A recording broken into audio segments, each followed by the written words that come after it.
आज है 8 जुलाई 2026, दिन बुधवार।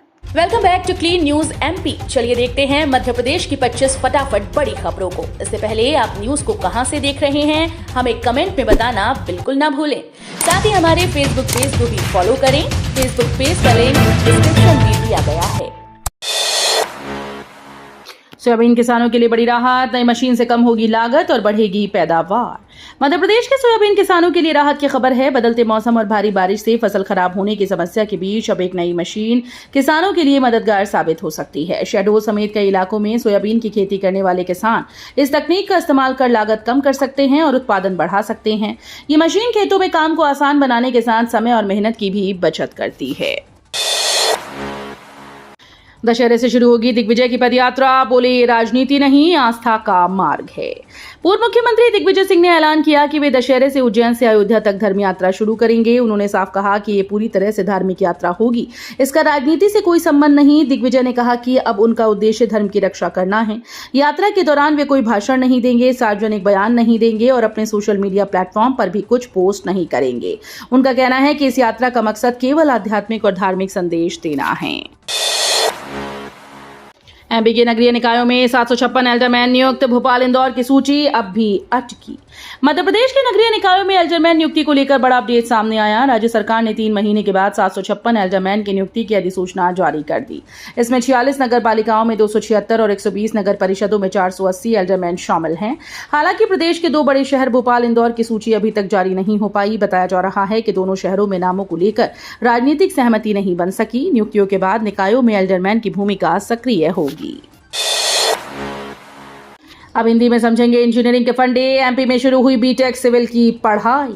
मध्य प्रदेश में इंजीनियरिंग की पढ़ाई को लेकर नई पहल शुरू हुई। अब बीटेक सिविल इंजीनियरिंग की पढ़ाई हिंदी माध्यम से भी कराई जाएगी। इंदौर के Shri Govind Ram Seksaria institute of technology and science यानी SGSITS में इसी शैक्षणिक सत्र से यह नया कोर्स शुरू किया गया है। अखिल भारतीय तकनीकी शिक्षा परिषद से मंजूरी मिलने के बाद इसकी शुरुआत हुई। संस्थान का कहना है कि हिंदी में पढ़ाई से छात्र निर्माण स्थलों पर डिजाइन, सुरक्षा नियम और तकनीकी प्रक्रियाओं को बेहतर तरीके से समझा सकेंगे। सीहोर में किसान शक्ति प्रदर्शन, हाईवे पर उतरे 1500 ट्रैक्टर, जमकर नारेबाजी। सीहोर जिले के भैरुंदा में किसानों ने अपनी मांगों को लेकर बड़ा आंदोलन किया। मूंग की 100% खरीदी सहित कई मांगों को लेकर हजारों किसान इंदौर भोपाल हाईवे पर उतर आए। डेरा डालो घेरा डालो आंदोलन के तहत करीब 1500 ट्रैक्टर्स के साथ किसानों ने मार्च निकाला और चक्का जाम कर दिया। करीब 5 घंटे तक चले प्रदर्शन से यातायात प्रभावित रहा। किसानों के भारी जमावड़े को देखते हुए प्रशासन पूरी तरह से अलर्ट था। गरीबों के राशन पटाखा, बैतूल में सेल्समैन पर 10 लाख की हेराफेरी का केस। बैतूल जिले में राशन वितरण में बड़ी गड़बड़ी का मामला सामने आया। बोरदेही थाना क्षेत्र की उचित मूल्य दुकानों में करीब 10,30,000 रुपए के राशन गबन के आरोप में सेल्समैन को गिरफ्तार किया गया। जांच में ऑनलाइन रिकॉर्ड और भौतिक स्टॉक में भारी अंतर मिला। आरोप है कि सेल्समैन हितग्राहियों से आधार प्रमाणीकरण यानी अंगूठा लगवाने के बाद भी राशन नहीं देता था। मामले में गेहूं, चावल, शक्कर और नमक की कमी मिली। इंदौर में कागजों पर 100 बेड का अस्पताल, जमीन हस्तांतरण न होने से अटका निर्माण। इंदौर के खजराना में प्रस्तावित 100 बिस्तरीय सिविल अस्पताल को लेकर बड़ा खुलासा हुआ। जिला प्रशासन के मुताबिक अस्पताल निर्माण में देरी की मुख्य वजह स्वास्थ्य विभाग को जमीन का वास्तविक हस्तांतरण न होना है। कलेक्टर शिवम वर्मा ने बताया कि अब तक अस्पताल के नाम पर न दवा खरीदी गई और न ही किसी उपकरण की खरीद हुई। सिविल अस्पताल के लिए 0.700 हेक्टेयर भूमि आवंटित की गई थी, लेकिन उसका कब्जा और हस्तांतरण अब तक स्वास्थ्य विभाग को नहीं मिल पाया। एमपी सरकार ने फिर लिया 3600 करोड़ का कर्ज। प्रदेश पर कुल देनदारी 5.61 लाख करोड़ के पार। मध्य प्रदेश सरकार ने एक बार फिर से बाजार से 3600 करोड़ रुपए का कर्ज ले लिया। ये राशि 18 साल और 30 साल की अवधि वाली 2 अलग अलग किश्तों में जुटाई गई है। नई उधारी के बाद चालू वित्त वर्ष में प्रदेश सरकार का कुल कर्ज 17,400 करोड़ रुपए तक पहुंच गया। वहीं राज्य पर कुल देनदारी बढ़कर करीब 5.61 लाख करोड़ रुपए हो गई। वित्त विभाग के मुताबिक ये राशि विकास परियोजनाओं और सार्वजनिक योजनाओं पर खर्च की जाएगी। उज्जैन बनेगा एमपी का नया स्पोर्ट्स हब। फ्री ट्रेनिंग से तैयार होंगे देश के चैंपियन तैराक। बाबा महाकाल की नगरी उज्जैन अब खेलों के क्षेत्र में भी नई पहचान बनाने जा रही है। मध्य प्रदेश सरकार ने यहां राज्य तैराकी अकेडमी शुरू करने का फैसला किया। इसके साथ ही उज्जैन प्रदेश का बड़ा स्विमिंग ट्रेनिंग सेंटर बन जाएगा, जहां से राष्ट्रीय और अंतर्राष्ट्रीय स्तर के तैराक तैयार होंगे। अकादमी में करीब 60 खिलाड़ियों को निःशुल्क प्रशिक्षण दिया जाएगा। अब तक ये सुविधा नर्मदापुरम और भोपाल में संचालित हो रही थी, जिसे आधुनिक सुविधाओं के साथ उज्जैन शिफ्ट किया जा रहा है। एमपी के सरकारी स्कूल्स में शिक्षकों का संकट, 1.10 लाख पद अब भी खाली। मध्य प्रदेश के सरकारी स्कूल्स में शिक्षकों की भारी कमी अब भी बरकरार है। सरकार ने हाल ही में 5017 माध्यमिक शिक्षकों को नियुक्ति आदेश जारी किए हैं, लेकिन इसके बावजूद प्रदेश में करीब 1,10,000 शिक्षक पद खाली हैं। लंबे समय से रिक्त पदों के कारण स्कूल्स की शिक्षा व्यवस्था प्रभावित हो रही है। हाल ही में हाईकोर्ट ने भी इस मुद्दे पर नाराजगी जताते हुए सरकार से जवाब मांगा था, जिसके बाद नियुक्ति प्रक्रिया में तेजी आई। प्रदेश में स्वीकृत लगभग 2.89 लाख पदों में से बड़ी संख्या भी रिक्त है। इंसान वन्यजीव से अस्तित्व की प्रयोगशाला बन रहा मध्य प्रदेश, कॉरिडोर बचाना सबसे बड़ी चुनौती। मध्य प्रदेश आज देश में इंसान और वन्यजीवों के सहअस्तित्व का अहम मॉडल बनकर उभर रहा है। बाघ, तेंदुए और अन्य वन्यजीवों की सुरक्षित आवाजाही के लिए वाइल्ड लाइफ कॉरिडोर बेहद जरूरी है, लेकिन इनके बीच हाईवे, रेलवे लाइन, खदानें और बढ़ती आबादी टकराव की वजह बन रही है। वैज्ञानिकों का मानना है कि यदि इन प्राकृतिक कॉरिडोर्स को सुरक्षित रखा गया तो मानव वन्यजीव संघर्ष कम होगा और मध्य प्रदेश पूरी दुनिया के सामने सहअस्तित्व का सफल उदाहरण बन सकता है।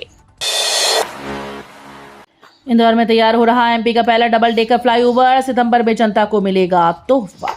इंदौर में मध्य प्रदेश का पहला डबल डेकर फ्लाईओवर अंतिम चरण में पहुंच गया। लपको चौराहे पर बन रहे इस 160 करोड़ रुपए के प्रोजेक्ट का एक हिस्सा तैयार हो चुका है और इसकी लोड टेस्टिंग भी सफल रही, जबकि दूसरे हिस्से की स्लैब डालने का काम जारी है।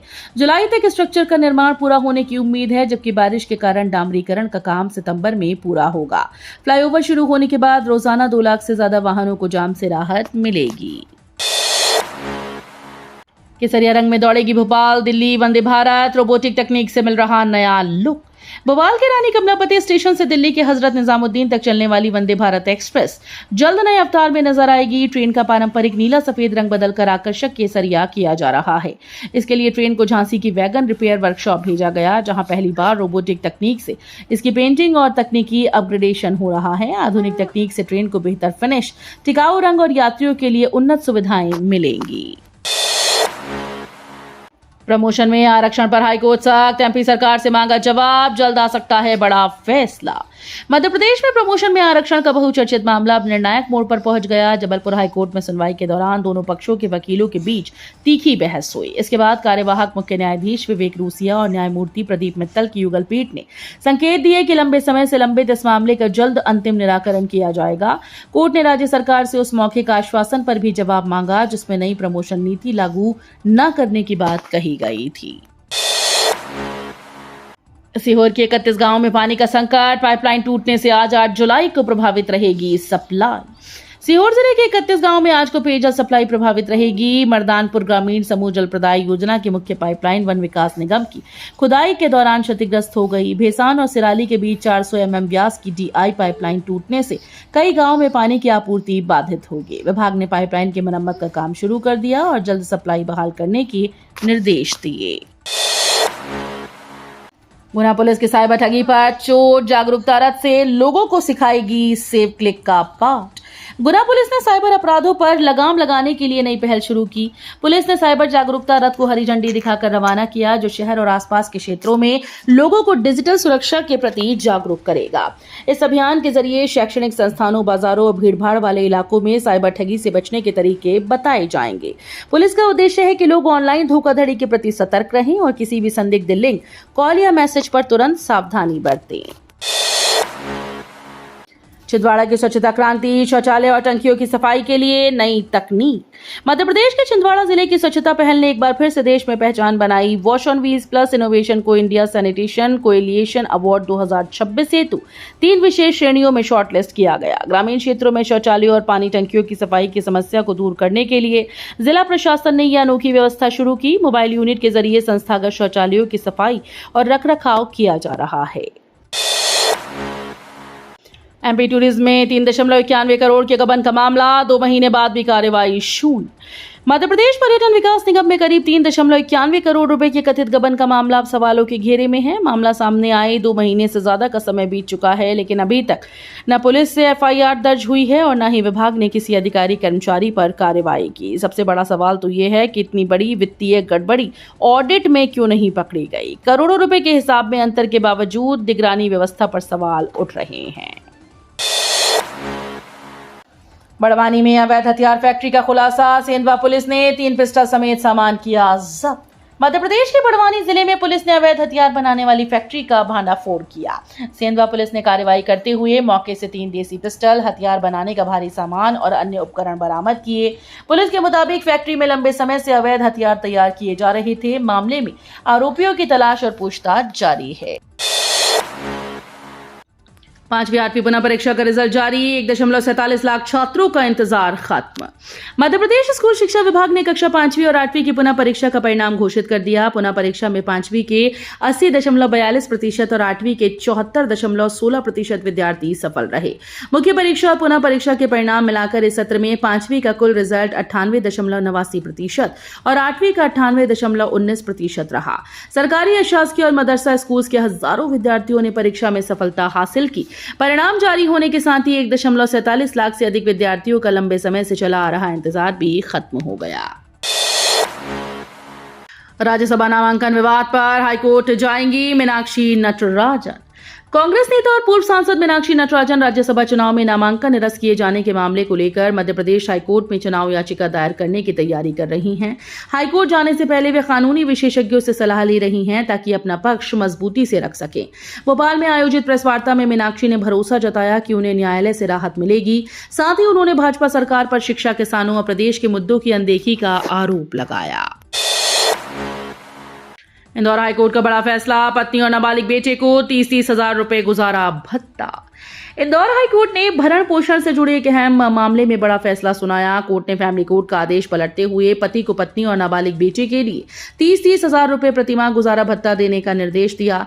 जस्टिस गजेंद्र सिंह ने कहा कि भरण पोषण सामाजिक कल्याण का मामला है और पति की आय साबित करने का पूरा बोझ पत्नी पर नहीं डाला जा सकता। कोर्ट ने स्पष्ट किया कि पति अपनी आय छिपा सकता है लेकिन अपने जीवन स्तर और पारिवारिक जिम्मेदारियों से बच नहीं सकता।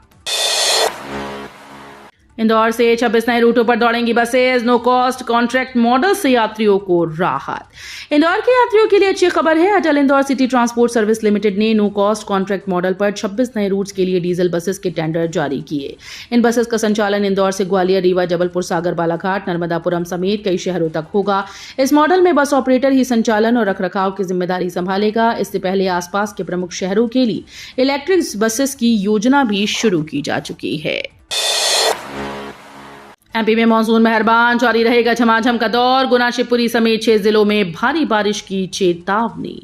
दक्षिण पश्चिम मानसून की सक्रियता के चलते पूरा प्रदेश इस समय वर्षा में भीग रहा है। मंगलवार को प्रदेश के अलग अलग हिस्सों में कहीं रिमझिम बौछारें तो कहीं तेज वर्षा हुई। छतरपुर जिले के खजुराहो में सबसे अधिक 43 मिलीमीटर वर्षा रिकॉर्ड की गई। इसके अलावा धार में 39 मिलीमीटर और राजगढ़ में 30 मिलीमीटर वर्षा दर्ज हुई। दक्षिण पश्चिम मानसून की सक्रियता से मध्य प्रदेश में लगातार बारिश हो रही है, जिससे तापमान में गिरावट दर्ज की गई। मौसम विभाग ने अगले 5 दिनों तक वर्षा जारी रहने का अनुमान जताते हुए कई जिलों के लिए ऑरेंज और येलो अलर्ट जारी किया। एमपी में 10 साल से अटकी प्रमोशन प्रक्रिया को मिली रफ्तार। 190 तहसीलदार बने डिप्टी कलेक्टर। मध्य प्रदेश सरकार ने करीब 1 दशक से लंबे तहसीलदारों की नियमित पदोन्नति प्रक्रिया को पूरा करते हुए 190 तहसीलदार, अधीक्षक भू अभिलेख और प्रभारी डिप्टी कलेक्टर्स को राज्य प्रशासनिक सेवा में डिप्टी कलेक्टर पद पर पदोन्नत कर दिया है। मुख्यमंत्री डॉक्टर मोहन यादव के निर्देश पर सामान्य प्रशासन विभाग ने 7 जुलाई को इस संबंध में आदेश जारी किए। इस फैसले के साथ वर्षों से रुकी पदोन्नतियों का रास्ता साफ हो गया। तो ये थी आज की 25 फटाफट बड़ी खबरें। अगर आपको न्यूज पसंद आई हो तो वीडियो को लाइक और शेयर जरूर करें। धन्यवाद।